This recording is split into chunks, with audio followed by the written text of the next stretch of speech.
Assalamualaikum warahmatullahi wabarakatuh.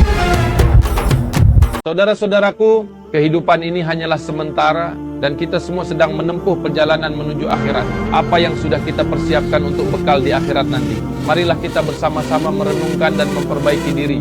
Pada zaman Rasulullah, terdapat seorang pria bernama Malik bin Dinar. Ia dikenal sebagai seorang yang gemar melakukan dosa dan maksiat. Kehidupannya penuh dengan kelalaian dan jauh dari ajaran Islam. Dia menghabiskan hari-harinya dalam kesenangan duniawi tanpa peduli dengan nasib akhiratnya. Suatu hari, Malik bin Dinar memutuskan untuk menikah. Dari pernikahannya itu, ia dikaruniai seorang putri yang cantik jelita. Malik sangat menyayangi putrinya dan memberikan perhatian penuh kepadanya. Namun, meskipun ia mencintai anaknya, Malik tidak mengubah gaya hidupnya yang buruk. Ia tetap tenggelam dalam dosa, tidak pernah mengingat Allah atau memikirkan akhirat. Ketika putrinya tumbuh, Malik mulai merasa ada sesuatu yang kurang dalam hidupnya. Ia seringkali berpikir tentang masa depannya dan nasib putrinya. Namun, pikirannya itu selalu tertutup oleh nafsu dan godaan dunia. Suatu malam, ketika Malik sedang tertidur, ia bermimpi yang sangat mengganggu. Dalam mimpinya, ia melihat dirinya berada di padang mahsyar, tempat manusia dikumpulkan pada hari kiamat. Ia melihat orang-orang berlarian ketakutan dan api neraka yang sangat mengerikan mengancam mereka. Malik merasa ketakutan dan berusaha mencari perlindungan, tetapi tidak ada tempat untuk bersembunyi. Tiba-tiba, ia melihat seekor ular besar yang mengejarnya. Ular itu sangat cepat dan tampak sangat ganas. Malik berlari sekuat tenaga, tetapi ular itu terus mendekat. Saat ia hampir tertangkap, ia melihat seorang pria tua yang lemah. Malik meminta pertolongan kepadanya. Tetapi pria tua itu berkata bahwa ia terlalu lemah untuk menolong. Malik terus berlari hingga ia melihat sebuah bukit. Di atas bukit itu, ia melihat anak perempuannya yang telah meninggal dunia ketika masih kecil. Putrinya memanggilnya dan berkata, "Ayah, kemarilah."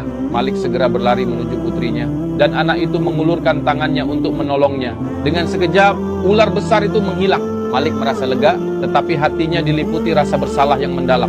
Putrinya berkata, "Ayah, apakah engkau belum mendengar firman Allah? Belum datangkah waktunya bagi orang-orang yang beriman untuk tunduk hati mereka mengingat Allah dan kepada kebenaran yang telah turun kepada mereka?" Malik terbangun dari tidurnya dengan tubuh yang gemetar.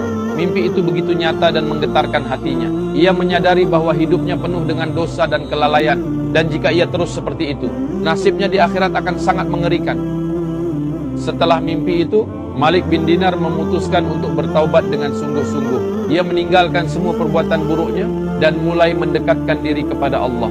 Ia menghabiskan sisa hidupnya dengan memperbanyak ibadah, berdoa, dan berbuat kebaikan. Malik bin Dinar kemudian menjadi seorang ulama yang dikenal akan kesalehannya dan kebijaksanaannya. Kisah Malik bin Dinar adalah contoh nyata bahwa hidayah dan rahmat Allah bisa datang kepada siapa saja, bahkan kepada mereka yang paling tenggelam dalam dosa. Taubat yang tulus dapat membuka pintu-pintu rahmat dan ampunannya, mengubah kehidupan seseorang dari kegelapan menuju cahaya jalan kebenaran.